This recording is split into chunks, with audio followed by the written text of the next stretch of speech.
dentro del recinto, así como mantener en silencio sus celulares para no interrumpir a los ponentes. Que disfruten de la actividad. Muchas gracias.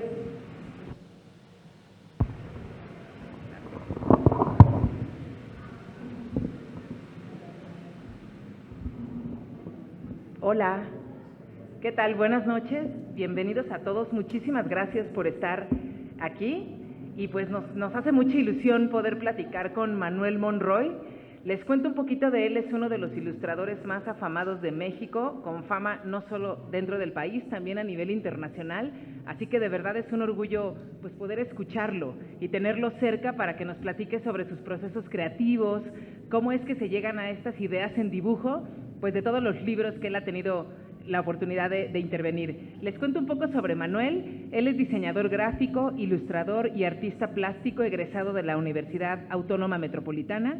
Por su trabajo ha ganado diversos premios internacionales como el NOMA Concours Encouragement Prize en Japón, así como la presea A la orilla del viento otorgada por el Fondo de Cultura Económica.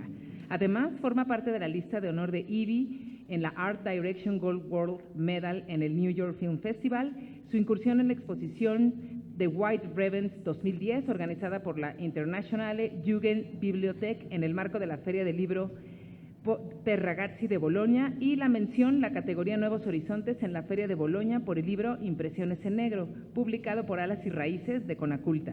Su producción profesional, así como su obra personal, han formado parte de exposiciones en Cuba, Holanda, Italia, Japón, la República Checa y, por supuesto, en México. En 2011, el Consejo Nacional para la Cultura y las Artes de México le comisionó la imagen de la edición 31 de la Feria Internacional del Libro Infantil y Juvenil. En 2013 fue comisionado por la UNESCO para formar parte del jurado del Premio Iberoamericano SM de Literatura Infantil y Juvenil, y hoy en día pues imparte conferencias, talleres para universidades e instancias culturales.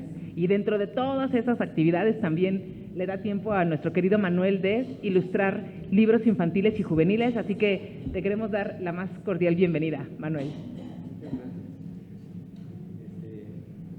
Hola, ¿qué tal? A ver, ¿No está prendido? Hola, ¿sí? Hola, ¿qué tal? ¿Cómo están? Buenas tardes.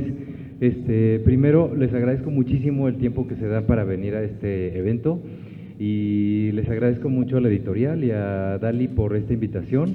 La verdad es que estamos muy contentos por este libro en particular. Nos hubiera gustado que estuviera el autor Martín Solares también, a quien queremos mucho y con quien he trabajado otros proyectos anteriormente. Y bueno, pues estamos aquí para platicar acerca del proceso, un poco del proceso creativo y un poco de qué trata el libro. A mí me entusiasma muchísimo.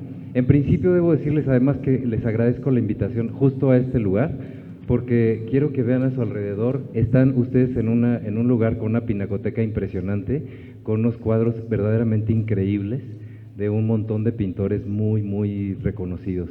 Entonces son los cuadros hechos por pues unos cuadros históricos increíbles. Y bueno, pues gracias, Dali.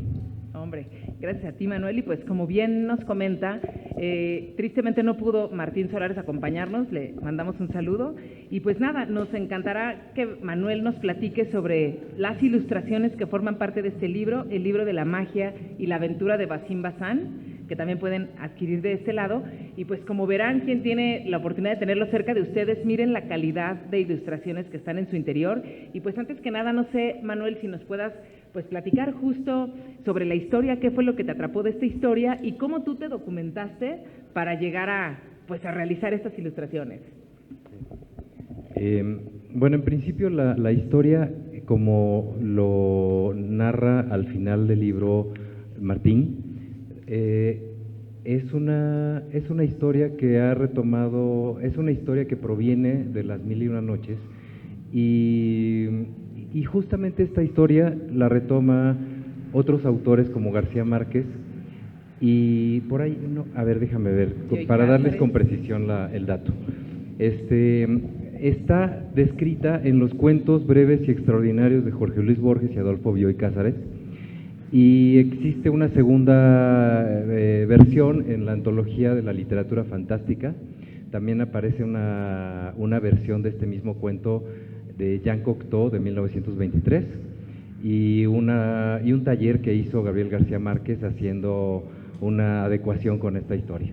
Entonces, para Martín, y por eso lo extrañamos, porque nos hubiera gustado que nos contara sobre esto, a mí me platicó, con Martín yo trabajo de modo muy informal porque hacemos llamadas largas y él me va platicando más o menos de cómo fue su proceso, porque para mí me importa mucho, digamos, saber de dónde viene un poco su inquietud y por qué presenta la historia como la cuenta. Y resulta que durante la pandemia, Martín le contó la historia a sus hijos y sus hijos quedaron muy inconformes con el final. Entonces ellos participaron para hacer una adecuación y obviamente pues toda la mano narrativa de Martín, ¿no? Entonces, más o menos a grandes rasgos esto es. Y hay unos audios muy interesantes de los años 80 que pueden ustedes encontrar en internet de Las Mil y Una Noches, narrados por Jorge Luis Borges. No tiene, es una cosa verdaderamente increíble porque, digamos, lo que narra es de qué manera Occidente siempre sintió fascinación por Oriente. Y esto, digamos, se nota mucho, digamos que la historia es una historia persa del siglo 450 antes de Cristo, y más o menos esta historia de Las Mil y Una Noches se fue transmitiendo, pero después la cultura grecolatina pues tuvo fascinación también por la cultura oriental. Y bueno, para mí esto, digamos, me dio una gran oportunidad para investigar y para entender, digamos, desde qué perspectiva podríamos traerla a este tiempo, ¿no? Y cuáles podrían ser las referencias gráficas que podríamos utilizar de la cultura medio oriental. Bueno. Y en ese sentido, pues nos encantará, Manuel, que puedas compartir con el público este proceso de documentación. ¿Hacia dónde te diriges? ¿Qué tipo de fuentes consultas? Porque es interesantísimo ver cómo el tipo de ropa, el tipo de zapato, el tipo de utensilios, todo lo que hay en una casa de la época, etcétera. Así que nos encantará si nos puedes compartir cómo fue que te documentaste. Sí. En principio es que el trabajo de ilustración parece que solamente es de carácter descriptivo. Sin embargo, yo creo que los ilustradores, y aquí tenemos uno, y gracias Abraham porque estás ahí, igual que Selene, sé que son amigos también ilustradores, tenemos compartimos, digamos, esta idea de que la ilustración es una traducción, básicamente es una interpretación en la que participamos poniendo, digamos, toda nuestra investigación. Entonces, la investigación que pudimos hacer para este proyecto en particular tiene que ver con encontrar, por ejemplo, cuáles de los mundos fantásticos que narra Martín están presentes, digamos, a través de los signos que podemos encontrar en algunos libros históricos. Por ejemplo, aquí más o menos les cuento que la historia de la imagen de los monstruos y los animales fantásticos data pues desde el siglo V, particularmente las enciclopedias del modelo de Plinio, por ejemplo, y entonces pues ha sido como interesante ver de qué modo los animales y muchos monstruos de los cuales narra el libro pues están descritos a través de bestiarios, lapidarios y herbarios.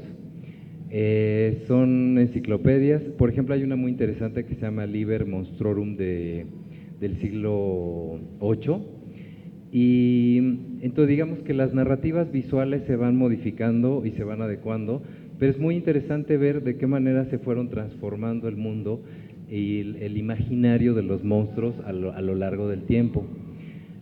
Para mí esto pues es más allá de un ejercicio, me resulta muy interesante la documentación, y por eso es que de ahí, digamos, parto para documentarme primero y después ir haciendo como subregistros de cosas que en particular me interesan. Por ejemplo, en el caso de la portada,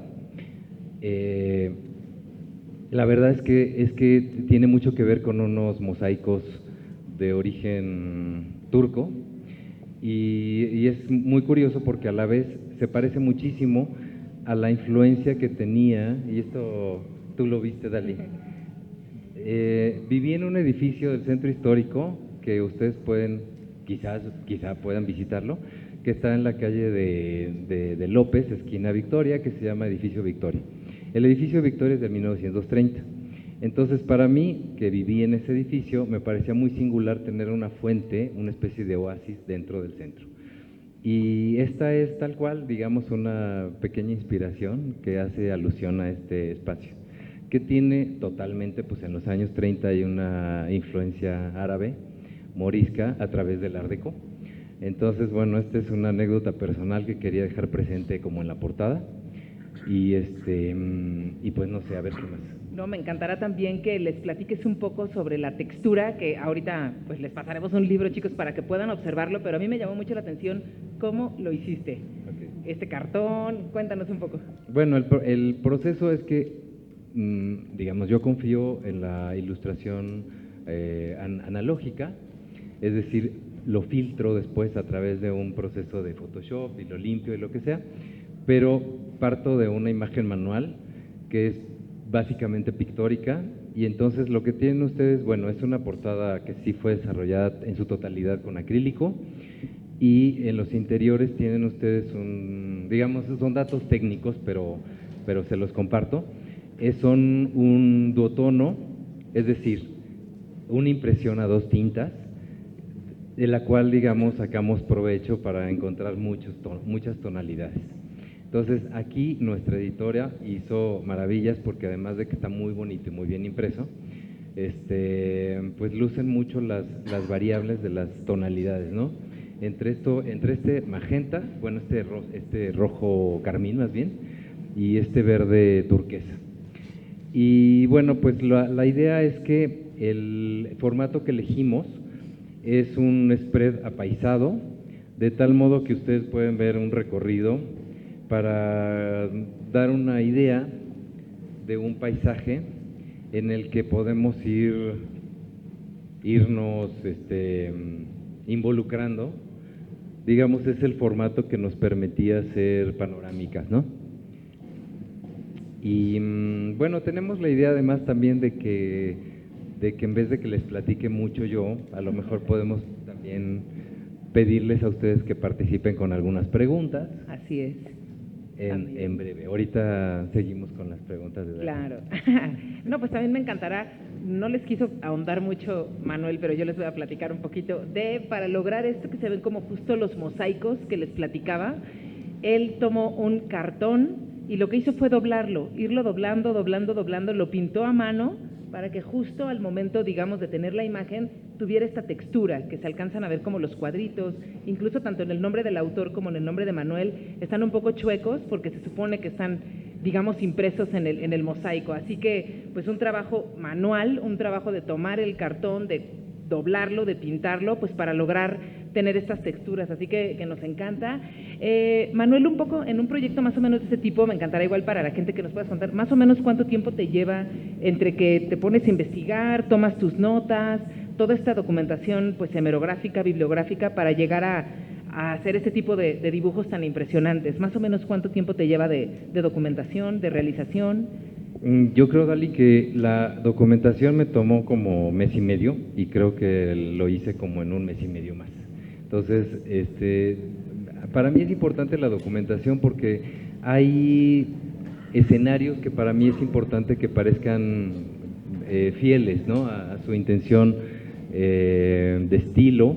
Por ejemplo, hay muchas cosas que, bueno, les tengo que platicar que a mí me gusta mucho el mundo de las antigüedades, y además he tenido oportunidad de viajar a Medio Oriente. Entonces digamos que hay unas referencias que de primera mano Dalí y yo platicamos.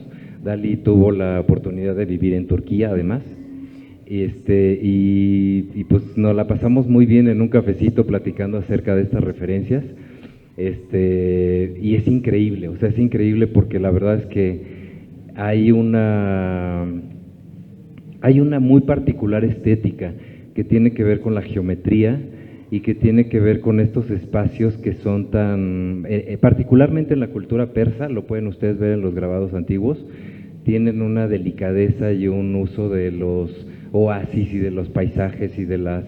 Por ejemplo, acá hice una pequeña revoltura que me permití hacer porque me gusta la cultura sumeria, entonces también van a encontrar unas figuras que por ahí van a encontrar unos demonios y así. Entonces, todo este bagaje enciclopédico que me fascina, la verdad es que me doy vuelo y creo que espero que se transmita a través de la lectura y los detalles, ¿no? Hay unos sellitos, hay unos oasis, hay unos descansos. Por ejemplo, estos elementos decorativos que están al inicio de cada capítulo se llaman jabelis. Los jabelis son las celosías árabes a través de las cuales la vida doméstica se lleva a cabo y puedes tener una visión interior-exterior, ¿no? Ocultando la vida de las mujeres. Claro, también a Manuel se le ocurrió que cada capítulo estuviera representado por estos relojes de arena, un poco tomando en cuenta dónde se desarrolla la historia, y pues nos encanta. Ya va pasando el capítulo 1, 2, 3, etcétera, va bajando el nivel de arena, y como dice Manuel, todos estos descansos, y quiero por favor que vean, de verdad, si Manuel nos puedes mostrar por el ejemplo, nivel de detalle de este tipo de ilustraciones. Miren nada más, cuéntanos un poco de este desfiladero. Este desfiladero a mí me parece como el punto más alto de la narración, porque la historia, sin contárselas mucho, trata acerca de la proeza que tiene que hacer, se me fue el nombre, Hasim, para rescatar de la muerte a su amiga Hadara. Entonces, lo que sucede es que tiene que pasar muchísimas pruebas, y hay algo que en el audio que les platicaba de Borges hablaba, y es lo significativo que es el hecho de, ahorita les digo exactamente cómo lo menciona Borges. Dice, emprender el viaje para merecer el tesoro. En este caso, digamos, él trata de impedir la muerte, porque hay una muerte anunciada y tiene que llegar a tiempo. Entonces, lo que Borges explica, me baso en Borges porque hay muchas referencias a Borges, que los sueños, hay una especie como de caja china en donde los sueños están dentro de sueños. Creo que toda la literatura, bueno, específicamente en Las Mil y Una Noches lo podemos ver claramente, ¿no? O sea, hay una suerte en la que Sherezada cada noche cuenta esta historia interminable, de tal modo que sucede que se van hilvanando, y así sucede con este relato justamente. Entonces es una suerte de matrushka, pero a la vez es un mundo fantástico que también está hecho a imagen y semejanza de los hombres.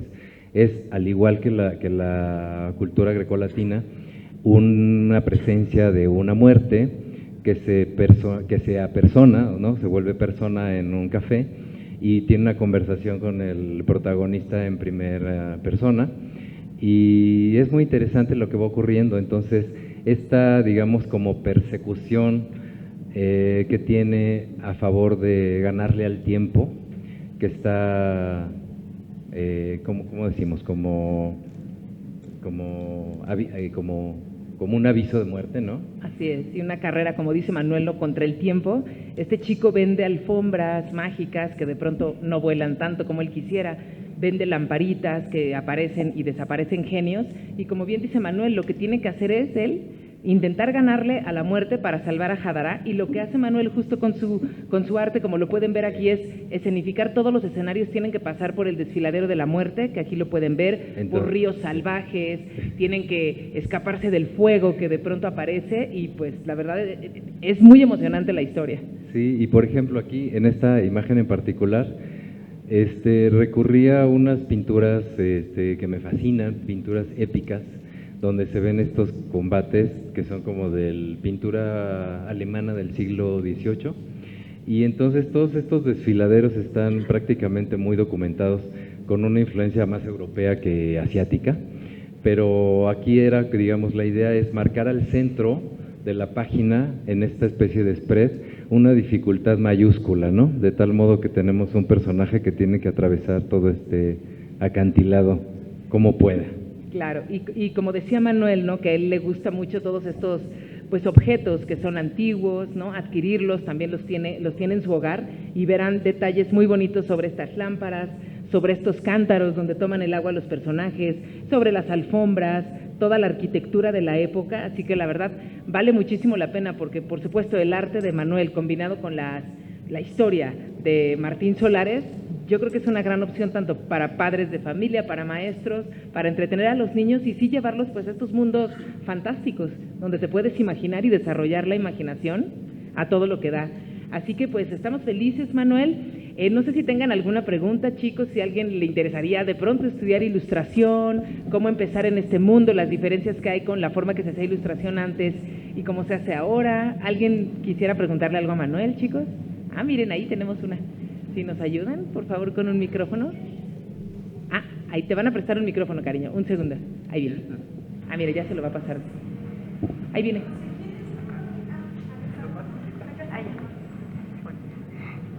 ¿Cómo le llega la inspiración para hacer las ilustraciones? Qué bonito. Ay, qué pregunta más complicada, está muy bien. No sé exactamente, ya no sé qué significa inspiración, porque creo que cuando uno está trabajando aparecen múltiples ideas. O sea, cuando estás viendo los libros, cuando te documentas, cuando haces registros. Entonces yo creo que aparece en el transcurso del trabajo, haciéndolo. Yo creo que sí. Sí, amor. Gracias. ¿Alguien más, chicos? Ah, de este lado, muchas gracias. Sí, mi pregunta es, hablas de un cuento, digamos, clásico, no sé, tu punto de vista para los pequeños, en este mundo electrónico que vivimos, ¿no? La ilustración como esta, cómo defenderla, ¿no? En la actualidad, porque es muy difícil ahora a los niños. Digo, yo soy como de esta generación de las mil y una noche y como papá nos llama la atención, pero a los niños, bueno, como que cuesta un poco de trabajo. Entonces, ¿cómo verías tú el futuro de este tipo de cuentos y ilustraciones o hacia dónde iría? Sí, yo creo que aparece como, bueno, mi personal punto de vista, que aparece como parte más de la oferta. O sea, la oferta es muy amplia y hay una oferta que requiere o que apela a la inteligencia para que un lector joven pueda explorar y tener más curiosidad y así. Y hay ilustración de digestión más rápida, ¿no? O sea, que se consume inmediatamente, que está apoyada por una red mediática más y más fuerte. Entonces, yo creo que es parte de la posibilidad que tienen los lectores y los consumidores de encontrar disponible lo que ellos busquen, ¿no? Pero yo creo que tiene que ver con una orientación que los papás dan también. O sea, los papás son los que guían, son los acompañantes en la lectura y son quienes motivan todo este proceso, ¿no? Por ejemplo, es muy importante que acudan a las ferias, es importante que consumen libros, que eligen calidades diferentes, ¿no? Sí. Y perdón, interesante lo que comenta, ¿no? Porque también justo inspirar a los niños a dibujar, a acercarse a un libro físico, porque como bien usted comenta ahora todo, la tablet, el teléfono, digamos, esta forma de entretenimiento que es más inmediata o más fácil para entretenerlo, también vale la pena acercarlos y adquirir de pronto un libro de dibujo, ¿no? Por ejemplo. ¿Alguien más de este lado? Muchas gracias, Circe. Gracias. Me pongo a pensar que todas las historietas parecen recientes, aunque llevan tiempo, pero ese medio fue de última instancia, ¿verdad? Los historietistas, pues, convencen más que las palabras, o como diríamos, fortifican la imagen, ¿no? Y digo, es muy difícil en las escuelas para los niños iniciar eso, o es tardío ya cuando es mayorcito, creo que la pregunta está mal fundamentada, pero trato de incitar a que nosotros los que compramos las revistas, pues quedamos muy encantados porque no solo rebasa la palabra, estamos viendo las imágenes. Y para eso yo creo que hemos tenido pues más de 100 caricaturistas, que ya han muerto algunos, que nos han dejado su experiencia. ¿Qué opina de eso? No, pues es una cosa muy valiosa y es un acervo que forma parte de la cultura mexicana. O sea, todo el trabajo de los historietistas es pues desafortunadamente no está del todo documentada. Seguramente debe haber muchas zonas grises en la historia de la cultura gráfica mexicana, pero esperemos que alguien también retome eso, ¿no?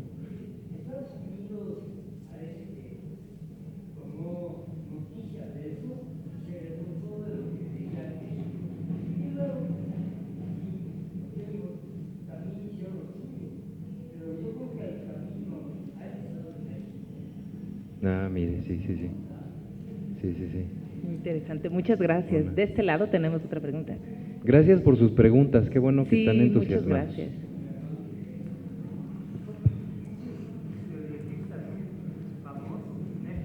Sí, Sí. cómo Sí, no. muchas gracias.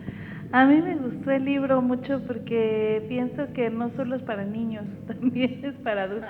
Cuenta una historia que parece tan esencial, Ujú. tan de un héroe que no pensaba ser héroe, no sé, tiene mucha actualidad y eso hace que me parezca que puede trascender a un primer lector que podría ser planteado como infantil o para niños, y eso me gusta mucho. Pero quisiera saber, Manuel, ¿cómo decidiste la técnica y los colores del libro? Buena pregunta. Bueno, hice pruebas y estaba un poco entre un azul que me gusta mucho que se llama azul de fez. El azul de fez es un tono muy parecido al de las sillas. Es un color hermoso y es un color típicamente turco. Entonces estaba como entre ese color, nada más que los medios tonos no jalaban bien. Y el carmín seguro que sí. O sea, el carmín es un color que para mí no solo es que me gusta mucho, sino que además es un rojo que para mí tiene mucha presencia como color asiático. O sea, puede ser un rojo chino, puede ser un rojo laca. Entonces, las referencias culturales son muy buenas para transmitir una experiencia cultural. O sea, creo que nos movemos en un mundo de referencias en donde cada aspecto debe estar como considerado para generar un efecto mucho más integrador, ¿no? Y lo que menciona Re de los relatos que son igualmente para chicos y grandes, hay una idea interesante. Les comparto 3 observaciones que tengo.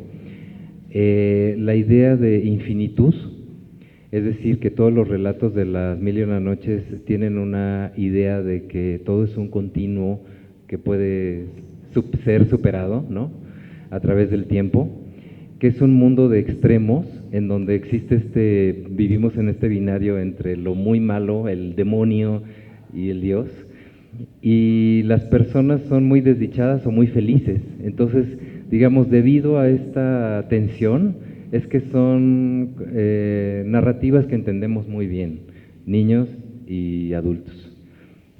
Son como, por ejemplo, hay un detalle bien interesante acerca del genio. Encontré un quote, ¿cómo se dice? Una cita. Una cita de los genios. Y dicen que los genios son a la vez todopoderosos y a la vez esclavos. Claro. Son esclavos de quien los libera. Sí. Toda su vida, Así sí. es. ¿Alguien más quisiera comentarnos algo? Una pregunta por aquí, muchas gracias. Gracias.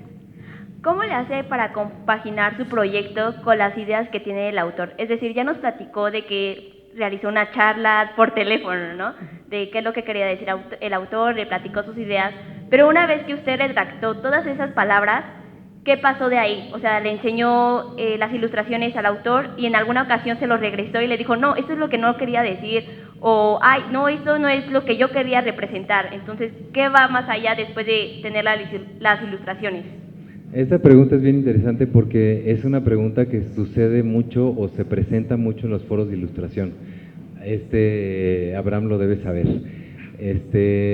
El tema es que, digamos que conforme vas demostrando tu capacidad de análisis y tu autoría, otro autor, que es el que escribe la novela, te da todo la credibilidad, ¿sabes? O sea, te dice, hazlo como tú lo quieras hacer, entonces enriquecemos el diálogo, porque entonces yo recibo la historia de él, pero yo no estoy supeditado a las ideas de él. Digamos, me lo pasa para que yo lo retraduzca, para que yo lo retransmita. Y esa es justamente la riqueza del proyecto, y lo combinamos con la editora, que además pues está muy presente todo el tiempo en cada uno de los procesos, y es la mediadora de las intenciones significativas del libro. Sí. Así es, era un poco así el proceso. Justo Manuel recibió el manuscrito de Martín y de ahí se empezaron a pelotear algunas ideas, pero la verdad es de decir, Martín tenía muy claro, él quería que fuera Manuel justo quien ilustrara esta obra, y me lo dijo desde el principio, así, confió muchísimo en su trabajo, ya habían tenido la oportunidad de trabajar juntos en algunas portadas, creo que por aquí hay alguna, así que fue un poco ir peloteando ideas, pero básicamente todo lo que Manuel se puso a estudiar e investigar, pues llegaba, nos presentaba la propuesta y Martín estaba feliz, así que todos estábamos muy contentos. Es que, digamos, entre autores tenemos una relación de confianza. Entonces, como decir, creo en lo que tú piensas, le puedo llamar antes para presentarle algunas ideas son ideas como de una conversación. O sea, es como decir, ¿cuáles son los motivos por qué elegiste este cuento? ¿Cuáles son el personaje principal? ¿Cuáles son los claroscuros? ¿Cuáles son, sabes, como ideas a este nivel? Pero ya después el desarrollo, pues yo la verdad es que trabajo muy, muy bien con Martín, y casualmente todos los libros que tenemos aquí son libros que he hecho con Martín Solares. Para que les puedan echar un ojo. ¿Alguien más tiene alguna otra pregunta, chicos? Buenas Muchas noches. gracias. Adelante. Me gustaría saber qué tanto te influye el leer los libros, ilustrarlos en tu vida personal. Híjole, es un tejido totalmente trenzado. O sea, yo creo que no hay una diferencia entre mi vida personal, la apreciación que tengo sobre la traducción que hago de ellos. Digamos, hay textos que llegan a mi vida en un momento determinado, y esto se convierte en una narrativa que puede cambiar si lo hiciera en otro momento. Entonces, definitivamente me involucro, y ese es el carácter autoral del que estamos hablando, ¿no? O sea, la autoría es, digamos, el rasgo de individualidad que todos dejamos en una obra, en una pieza artística, en una pieza de cine, en una pieza musical, lo que sea, ¿no? Me parece que ahora hay un tema controvertido respecto a dar gusto dentro de los algoritmos, ¿sabes? Como que hay una tensión hacia el mercado, y las visiones individuales se están quedando cada vez más reducidas a favor de una política de mercado. Esto es desafortunado, pero así está pasando un poco. ¿No opinas tú que algo llega por una razón? O sea, el universo está muy sincronizado, de tal manera que te llega a hacer algo porque tiene algo que ver con tu vida, ¿no? Sí lo creo absolutamente. Y además, me parece que cada uno de las personas que estamos involucrados en procesos de comunicación, por un lado soy un autor, por otro lado soy un individuo con una experiencia cultural que retransmito, por otro lado soy también una carga de emociones que trato de expresar a través de mi trabajo, y por otro lado hay una obligación también con los lectores, ¿no? O sea, hay una obligación por la legibilidad, hay una obligación por mejorar la percepción de los contenidos. O sea, esto es como amplio y es muy curioso que a veces sucede. Recientemente tuve un proyecto que tenía que ver con el mar y después viene algo que tiene que ver con poesía, movimiento y algo así súper expresivo que implica relacionarlo con lo que acabo de vivir, ¿no? Por ejemplo. Pasa continuamente, yo creo. Oye, otra cosa, ¿tú quedas conforme o te quedan dejos ahí cuando terminas una obra? Dices, como que todavía, y o le termino, le doy, o hasta ahí. Es bien difícil parar, es bien difícil nunca tengo claro cuál es el punto final. A veces el punto final es una decisión que yo no tomo, es una decisión de tiempo que el editor impone. A veces es como decir, bueno, pues ya lo tengo que dejar porque lo tengo que entregar. Pero yo de preferencia me alejo de los proyectos ya impresos y los retomo, los veo después de que ya están impresos 3 meses después, para tener un distanciamiento y obviamente siempre pienso que todo es mejorable.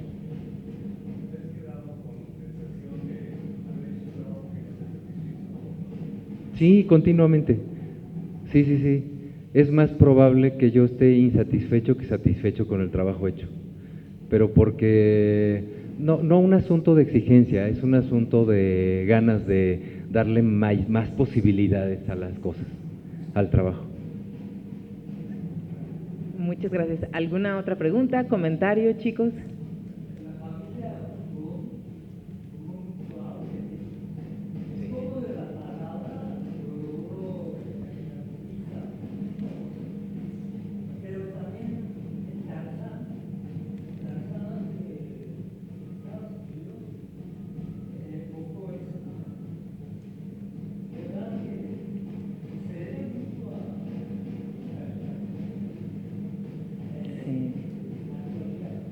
Sí, ahora les quiero comentar respecto a lo que nos comenta.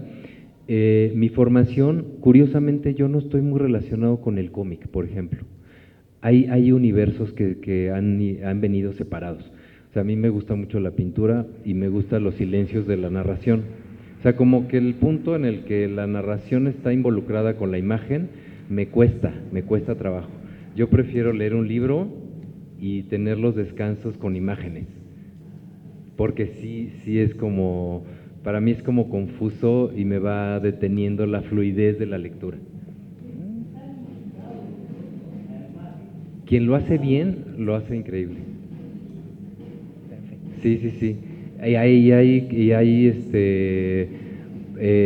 artistas del cómic que son una cosa increíble porque logran trascenderlo a un lenguaje casi cinematográfico, ¿no? Sí. Así es. Pues queremos agradecerles muchísimo a todos su presencia. Muchas gracias, Manuel, por compartirnos parte de tu trabajo creativo. Les informamos que habrá una firma de libros para quien quiera tener la rúbrica de este gran artista. Los libros están aquí a la venta y es una gran opción esta obra, también les comento rápidamente, para, como bien decían, iniciar a los niños, también a los no tan niños, que puedan disfrutar, por ejemplo, este cuento. Es un cuento cortito, así que para niños está ideal antes de dormir, para nosotros que estamos más grandes, pues seguir disfrutando de toda la ilusión y de toda la magia que existe en la literatura. Muchas gracias, Manuel. Yo les agradezco mucho de verdad su paciencia y su atención. Gracias. Y gracias a la feria.